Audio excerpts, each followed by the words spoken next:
Well, hello again to the Contingent on You Listening podcast. My name is Steve Pletz, here with my co-host, Isaiah Hernandez. Welcome, everyone. The podcast talking all things real estate. We're going to dive right in because Isaiah needs some personal help, not just on the real estate side, but today we're going to help him with the real estate stuff. He's got this land listing. You have the land listing. Correct. Out in Temecula wine country. I'm going to put an emphasis on wine country because that's where it's at. And give us some basics. You said 10 plus acres, 20 plus? Yeah, so we're at 20 acres, 20,000 square foot building pad. And then it's located in Glen Oaks Hills HOA community. I like that we can just use the Contingent on You Listening podcast to just pitch your, Exactly. your buyer and seller needs. This listing's getting so much exposure because of the podcast. I love it. So you've been on the market for 9 months as of 9 today. months, yeah. Any offers? I did have one 2 weeks ago. Okay. But the terms of it, he wanted to do I forgot the term exactly, but it's for seller financing. There you go. Yeah. Look at, and this is here's the benefit of the podcast is that sometimes I feel like many times, honestly, Isaiah, you're beyond help, but I can bring in other people that might be able to help you. And so today who we've brought in is a very close friend of mine who is actually a land expert, Kyle Murphy, Coldwell Banker. Kyle, thank you for joining us here today. I'm going to do a little intro. So Perfect. Licensed in 2008, correct me where I'm wrong. You've been with Coldwell Banker the whole time. Yeah. You service mainly North County coastal, like Oceanside down to La Jolla, but I know you represent buyers in Inland, Vista, Fallbrook, those kinds of places. All over, everywhere where you are. Everywhere. Come and hang out. I'm not sure. Not you go to everywhere where you Hammett. are. Not everywhere you are, but. But I also think what's interesting about the business that you have done is that you've kind of positioned yourself as a land expert. We were talking prior to this about Isaiah's land listing before we went live, and how you mentioned you had another agent that was in your office that called you, and you were thinking like, hey, was it about this?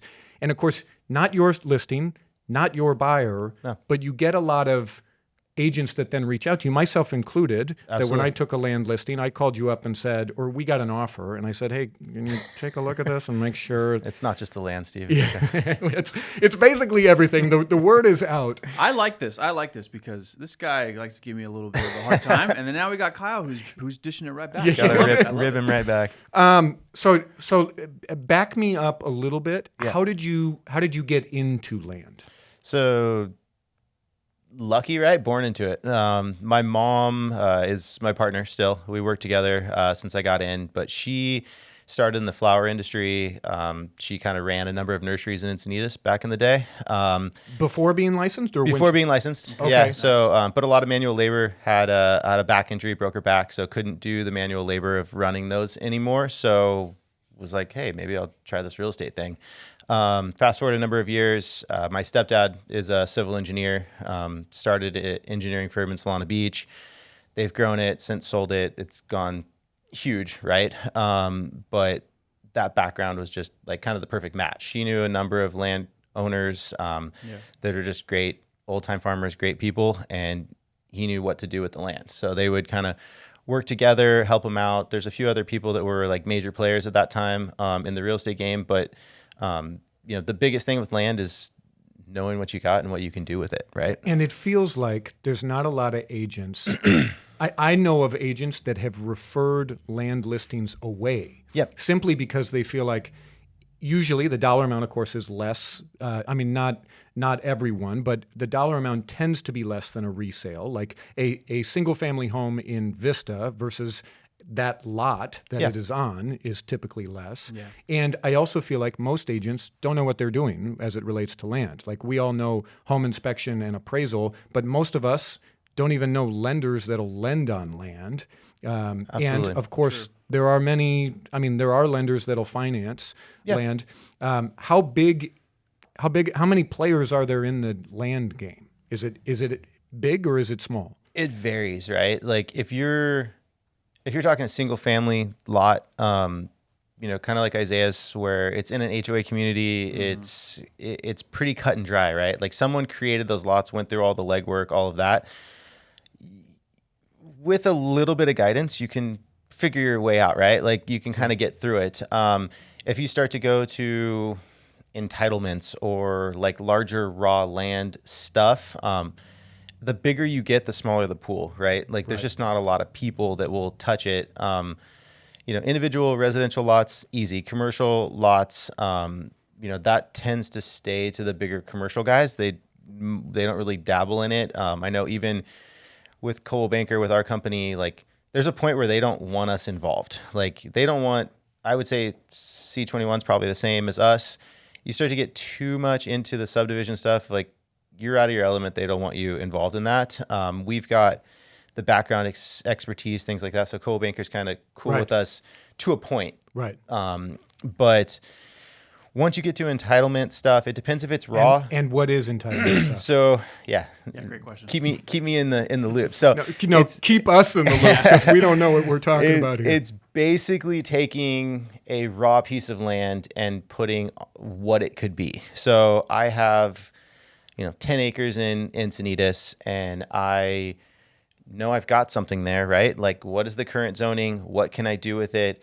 There's a lot of different things you have to maneuver. It's kind of that, I guess, that elementary level of government. Like, so the city has things that you can do, but then the state overrides them with other things you can do. And then there's like a federal level. So as you go higher, because of affordable housing, because of all of that, it becomes more advantageous. So you have to get to a certain level. So you have to have 5 lots basically to go to a density bonus project. And then, there's zone changes and master plans and all of that. Like we could spend 3 days. It's interesting because I consider you and I equals until we start talking about land, because then all of a sudden I'm a novice and you're an expert.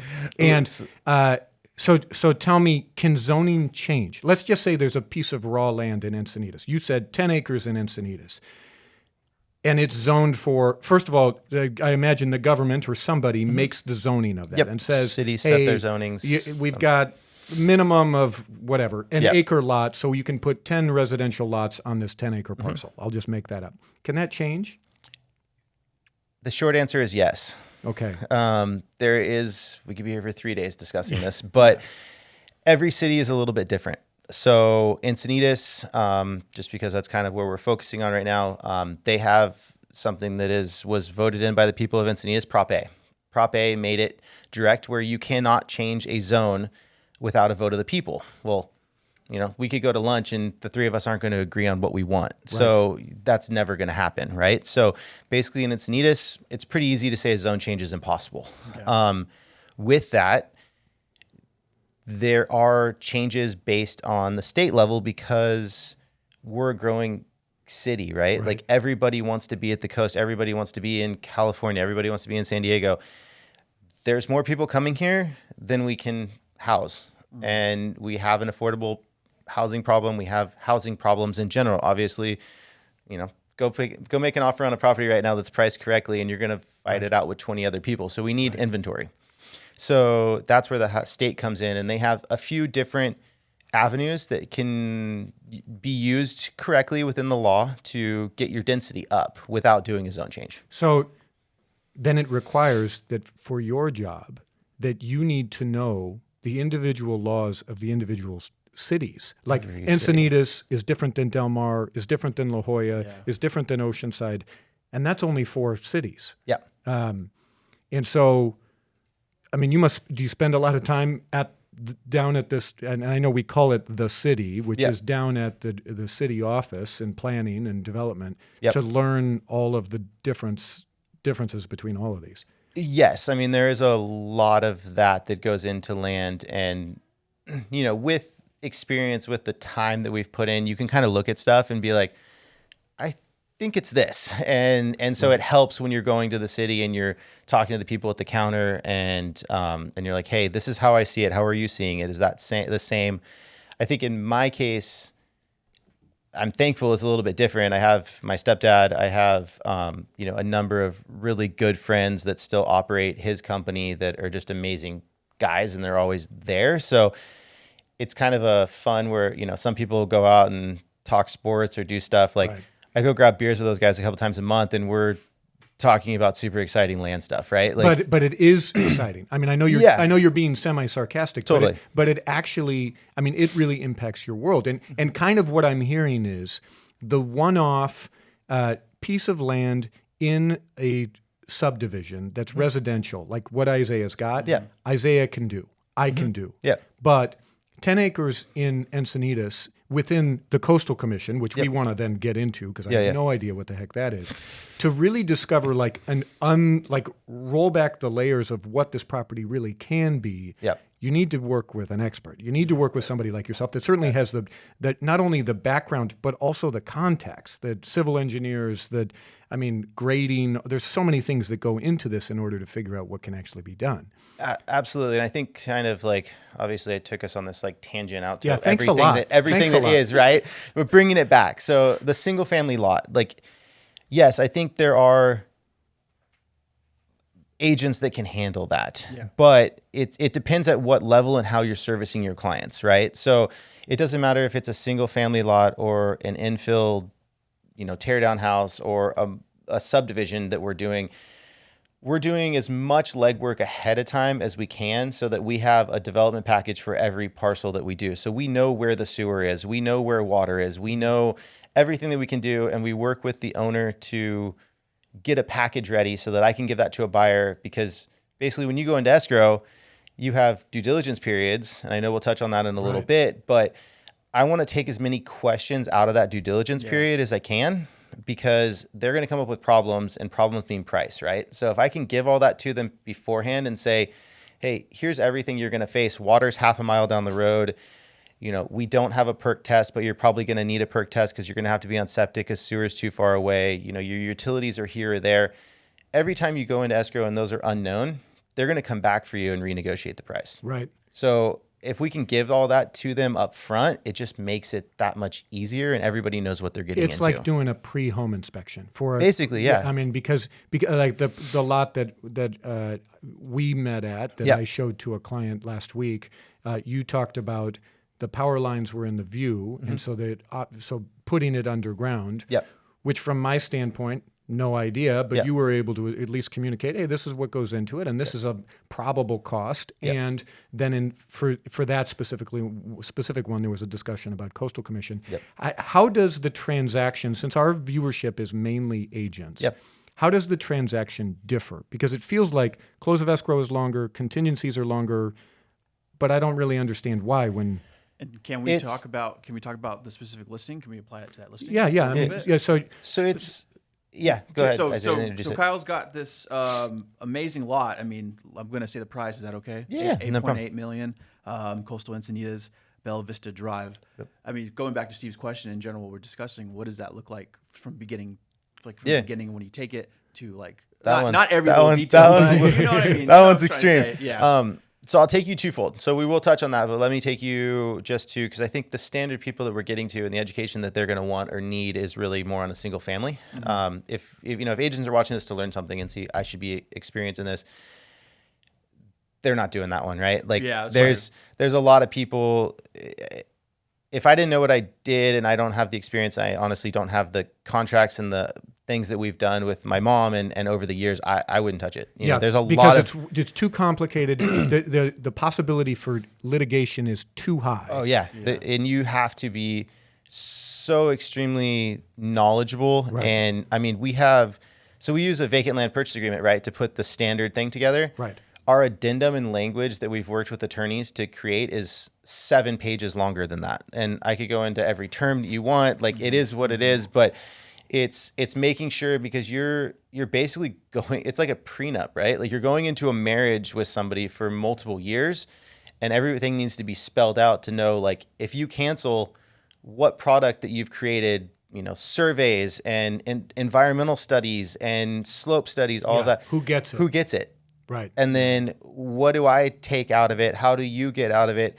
If I get sued, are you going to protect me or am I on my own? Like there's a lot of different things. If you're person's out there drilling a hole and falls in it, like who's liable? Like, there's a lot of different things that go into it. So let me interrupt, because this is so good. There's so many different questions there, and we will get to the differences in the transaction. But at the close of escrow, are you saying that the seller still has liability in it, or not at close, but that deal in itself. But things are happening while you're still in escrow. Oh, absolutely, yeah. I mean, and that's typical. Like the way you say that is every deal. I mean, even on a single family lot, like if you're buying it and you're going to do development, I would recommend if you don't have a perk test, or if you don't have a septic involved already, or a perk test, or you have sewer close, like you want to know that it perks. You got to get a perk test to know that you can actually build it, right? I mean, they've come a long way with alternative septic systems, things like that, where almost anything is buildable now, right? But you're going to want to have people looking at utilities and seeing where they are, how far away. You want to start putting numbers on it, because the last thing you want to do is go buy Isaiah's lot at $375,000, and you're thinking you can build $1 million house, but it's going to take you $600,000 to get that lot buildable. Exactly, and that's kind of where we're at with that lot that I'm like, like we were discussing, and that's a good point. But let's go back to where Steve was going. And I think we're talking the differences. I love having you on because because literally we could talk for hours upon this. Sal, can you bring us a beer? Because was that part of? I was waiting for that. So talk to us on the differences within the transaction, because what I'm taking away is there's more things that need to happen in terms of the discovery on if this is buildable as a buyer. Yep. And those things take time. It's not like I can call up a home inspector and be like, hey, what's your schedule look like in 48 hours? Yeah. A perk text, they need to dig a hole. They got to dig a hole, put some water in it, let it seep into the ground, come back in a week and do it all over again. Like there's a lot that goes into it, right? So taking it off like the subdivision stuff, let's bring it back to like a single lot. Yeah. So a single lot, if you're in a subdivision in Rancho Bernardo and someone did individual lots and then graded them, put utilities there, it's pretty cut and dry, right? Like, the electric's out front, the sewer's out front, water meter may or not be in, but that's pretty reasonable to connect to it, right? Those things probably don't need as much time. I mean, could you do a 30-day due diligence and close in 45 to 60 days all day long? I know timelines with the way that the market's been going in all aspects, right? Like in the homes, we used to do 17 days was pretty standard. Now it's like 7 days, you're done, buy this house, or we're moving on to the next. That kind of fell over into land a little bit, but you still need to have a little bit of time. So we're still looking, 30, 45 days. If you're a little bit more... For contingencies or for close. 30-day due diligence. I mean, you'll see 17, you'll see stuff just because people have more money than they know what to do with, and they don't really care. They're going to buy their way out of it, right? But if you're really trying to like look into it closely and do it right, you either need to have the full development package or a seller that's done a lot of legwork, which, around here, there's not as much land coastal left, right? Mm-hmm. So a lot of that stuff, most of the studies have probably been done. So if you have them, you can get through those pretty quickly and remove contingencies. If it's completely raw, you're going to need some time to dig into it. So 30, 45 days on a due diligence, closing at 45 to 60 days is pretty standard on an individual lot. Nice. Okay. And for some of the bigger deals, they might be 6 month escrows or something. Bella Vista, we're 2 years in and we're still going, right? Wow. So I think still within a contingency period. Like the buyer. So the due diligence on that was still 90 days. Okay. So those structured differently. So you'll have like a 90-day window so that the buyer can do their, they can do a survey, they can do a soils, they can do topo, which is topography. All right. So we're going to do these quick here. Yeah. So you said survey, figure out the corners. Where is the exact property line? If I'm telling you I'm selling you an acre, it's a real acre, right? It's not 0.98 of an acre. Right. And of course, not all lots are rectangular. So there might be 25 different corners, so to speak, as it's a polygon or something. Yeah. And depending on where you are, like if you're in a subdivision or something similar to the coast, then chances are someone probably did a survey relatively reasonably close and they can find pins and measure off those pretty quickly. If you're rural Escondido, Vista, no one's surveyed around you, it might take them a few days to figure out where you are and how to get to you. I mean, it's all meets and bounds and, it's numbers on a paper and you get a surveyor and they're like, oh, this is what you've got. You use all the stuff on the test that I just breezed through and was I ignored it too. Yeah, I think that's everyone. All right. So you said, so that's a survey. Yep. We've got Topo, which is the topography. Topography. So it's different. It depends. Each city's different. Encinitas, falling back to Prop A, is you have to use existing grade. So back before Prop A, we used to lift pads, do things like that. A lot of, sewers not quite high enough. Sewers sitting too high on the dirt, so gravity flow doesn't work. So we're going to raise this pad a few feet, and then that'll make it work. Prop A, we can't do that anymore. We have to use the existing grade because you can only go 26 feet from existing grade. So now instead of raising a pad, you're cutting in and you're going lower. Yeah. So there's a lot of moving parts. So you need to know what your topo is so that you can plan correctly, right? And then second with that is that if you've got a lot of slope on it, maybe you're doing more site adaptive architecture. I'm going to do a subterranean or a partial subterranean section, and then I'm going to put my house above it. So all of that works into knowing you can build what you want to build. The last thing you want to do is buy a property and then realize you can't build what you want. Does a building pad expire? If they've set it, no. So if it was built like over 10 years ago, they established a building pad over 10 years ago, it's good? Yes. Okay. The one thing you probably will have to do is you might have to redo a soils and probably a compaction. Gotcha. But generally, if you've set a pad in a subdivision, it's pretty good. They final mapped it, so you're legal. You won't have to mess with that. Right. So it's already been 20 minutes, which is amazing. Part two? But I mean, so I've got. But I do want to touch on a couple other things here, just because this is so good. This is very good for me as well. Obviously, I have a good friendship with you, but so teach me about Coastal Commission. Yeah. Who are they? Why do they keep screwing up these deals? And what's their role in all of this? Their role is basically an environmental agency to protect the coast and the waterways. Okay. So, yes, there are elements of it that are fantastic. Yes, there are elements as someone that deals in land or deals in, houses in general, that they crush you and make you want to hate them. But what are the kind of the things that they restrict?